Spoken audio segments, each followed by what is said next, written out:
So yun mga otits, nandito tayo ngayon sa pinakamatindi at pinakamalupit na setup. Ayan, kasama natin si Boss Orlando Saria. Ayan. Otit, hi ka naman sa mga ano natin. Hi! Nung nakaraan, syawin! Welcome! So yun, nandito tayo no, mga otits sa mini Marco Chen setup ni Boss Orlando. Sobrang dami nang nagbago boss sa setup mo. No? Ano na yung mga pinagbago na ito ngayon, boss? Yung bago, di ba yung sa setup, tsaka dun sa, syempre dun sa mga strain na natira. Oo. Yung mga gusto ko lang, yun yung mga tinira ko lang. Pero dito, boss, ano na yung mga, ito may mga tubo-tubo na ngayon. Ano ba yung mga ano niyan, boss? Oo. Ito kasi ilagay ko para sa pinakataas yung automatic level control ng tubig. Pag nag-refill siya ng tubig, automatic mag-stop yung tubig para hindi siya mag-overflow. So hanggang dun lang siya, boss? Oo, tama. Kunyari, boss, 50% yung binawas natin, yung iladagdag niya hanggang dun lang talaga kung saan naka-level. Oo, tama. Tama? Tapos dito, boss, ano yung mga nandito, boss? Ito, di bali kasi medyo maliit yung clearance, kaya nag-host pa rin ako. Nagmamano-mano ako ng host pa rin dito sa first layer tsaka sa second layer. Oo. Pero dito, automatic na to. Automatic. Pero yung mga nandito, boss, ito yung mga grow out ba? Grow out na yan eh. 5 gallon na. 5 gallons. Tapos dito naman, boss, ito. Ito yung mga breeder. Tapos dito yung mga fry. Mga 1 week to 2 weeks ko dito kasi dito ko pinagda-drop. Dito mo pinagda-drop? Oo, yung mga female. Tapos after ng mga 1 week or 2 weeks, tina-transfer ko naman dito. Dito naman sila, sa mga galon. Tapos dito naman, boss, eto, mga ginugurong mo ba ito, boss? Ito yung mga, ginugrong ko na, So yung mga potential. pag may potential nandito. Tapos ito yung breeding grounds. Nandito yung paanakan, grow out, tsaka ilalagay nyo yun dito pag malaki na. Tama. So yun mga otits, ayan, sana nakakuha kayo ng konting tip mga tito. Pero, syempre mga otits, hindi tayo huwing luwaan. Syempre kailangan masample natin tong, pangmayaman na setup ni Boss Orlando. Boss, paano ba yan? Paano ba yan? Una, i-drain muna. So ayan na mga otits, nagde-drain na siya.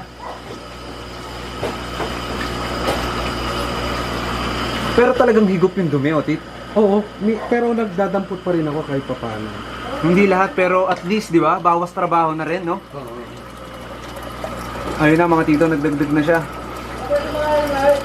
Paano yun, otit? Saan mo pinindot yung dagdag? Automatic kasi nakasaksak yung sub. Umaandar na yung tubig. Tapos automatic naman mag-gano'n. Parang nagpo-flush tayo sa, sa toilet. Yes. Napakatindi, otit.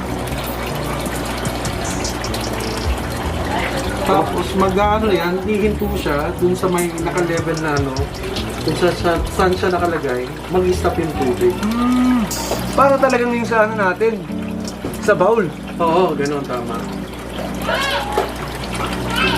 Grabe ito mga otits, makalaglag pa nga to ang mga tito. Oo. Makalaglag pa ang setup. Kasi pag ganyan, pwede nang iwan. Oo. Hindi na siya apaw.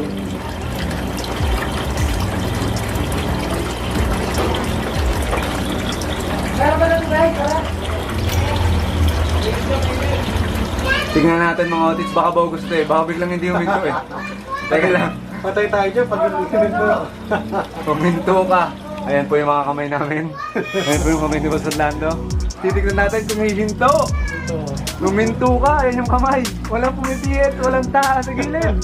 Tignan natin kung hihinto.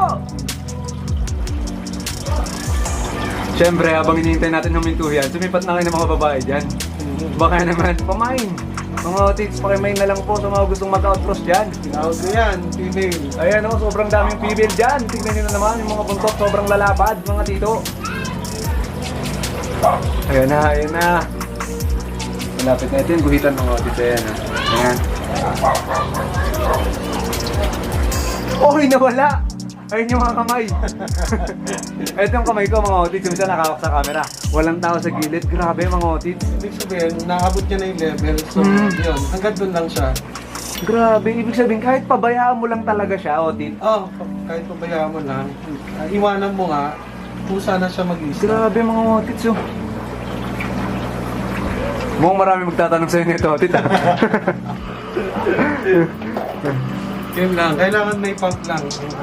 Yung sub ko, meron pa. Yung kayang iakyat yung tubig kasi medyo mataas yung ano eh. Oo, so, Gano'n ng tubig. Pagbabagsak. kaya kailangan may stock ka din doon, otit, no? Talaga. Kailangan. Hindi pwedeng tsaka mo lang siya lalagyan tapos sobrang hina ng tubig, no? Oo, tama. Tapos yun na yun. Wala naman akong nilalagay sa tubig. Dito nag-ano yung kaninang setup mo doon sa loob, tama ba? Yan yung ginagamit kong tubig. At dito yung stock water mo. Oo. So, ikaw ba parang ito ba recta gripo or paano ba? Meron ako na itong tubo na to, sa gripo, mula sa gripo, papasok dito. Tapos meron akong level control, yung nag-stop yung tubig para hindi umapaw. Tapos pag puno na, pinapatay ko na yung gripo. Tapos ngayon, sinacycle ko muna yung tubig. Paano mo siya sinacycle, otit? Sinacycle ko, may sap dito na para tulak ng tubig pataas. Tapos pag once na in-on ko, yung mga lava rack, para dyan. So, mayroon siya ditong filter wool, otit. Tapos lava rack. Tapos dito, babalik yung tubig. Tama ba? Yung tubo dito. Pababa. Tapos ibalik, paakyat ulit. Paikot-ikot lang yung tubig. Nagsacycle lang. Sa cycle lang siya.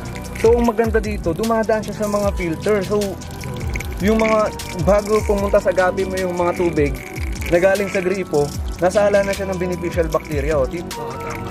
Ayun, may mga good bacteria na yung mga ipapalit mong tubig dun sa aquarium mo. So ayan mga tito, oh. Ayan yung mga sikreto ng mga matitindi nating master. Ayan, kaya hindi rin biro mga otit yung mga ginagawa nila, no? Pero ito maganda tong mga inspirasyon, gawing inspirasyon na kumbaga hindi yung parang tsamba-tsamba lang kung ba't nananalo sa show. Ano yun eh, kumbaga lalaanan nila ng oras, focus, otit, no? Tama? Tama. Ayan. Tsaka syempre budget. Budget number 1. Oo. Grabe. Hindi to basta-basta tong setup na ganito lang, otit. Hindi mo naman kailangan, lalo na pag virtual kasi, yung isda mo is kukunan mo na ng video. Ba't ka mahihiya? Sumali ka na nung sumali. Basta makita mo na yung isda mo na may potential. Sali lang. Kuha ka lang ng entry ng code para may sali mo yung isda mo. Tapos laban lang. Diretso lang. Tapos gaya nung nabanggit na yan sa show, meron kaming pa show, Mem Prime International Guppy Show. Pakisuportahan na lang. Entry lang po kayo. Pag may kumindat, alam nyo na. Sa iya par otit, ano yung nakikita mong kaal-reject na hindi dapat nilang makita bago sila bumili? Yung sa AFR, papansin mo yung pag tumagdan yung sa gilid nila puti pa rin, dapat pula na yun eh. Kasi sa AFR, bihira lang din naman ang kal. Most yan yung deform yung body.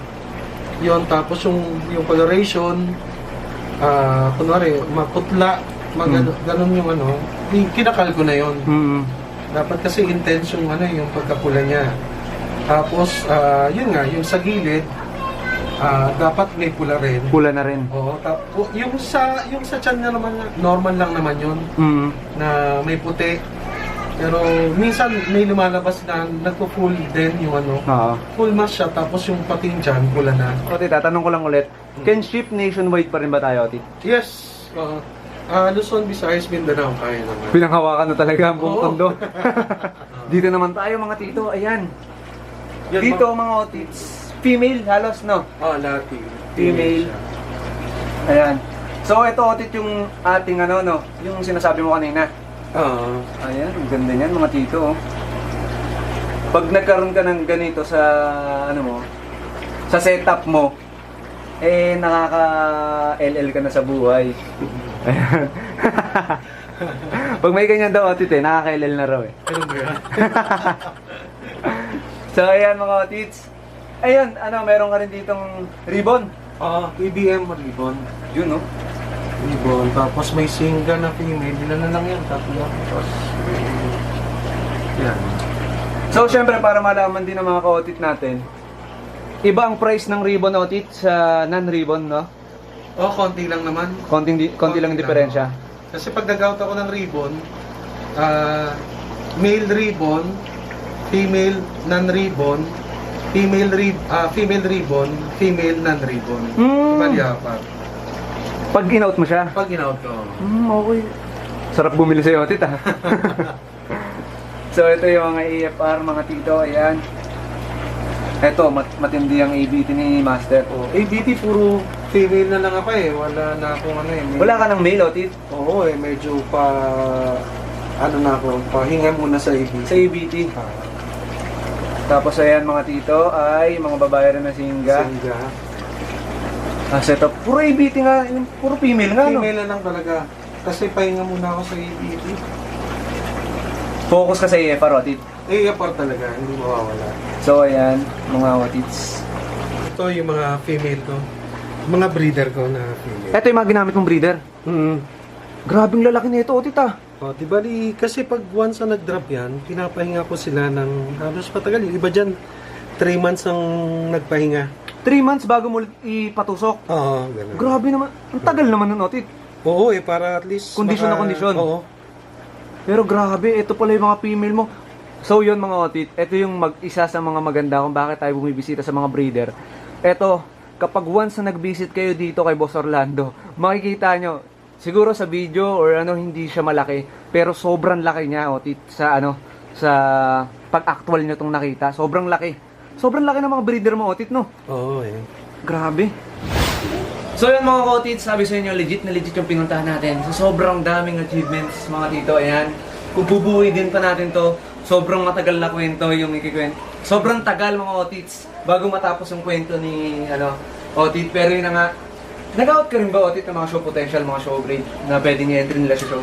Oo, meron akong mga groomable Oo. na pwedeng pang entry. Di bali kasi medyo lilo na rin ako dahil busy ako. Kaya medyo ina-out ko na lang yung mga groomable.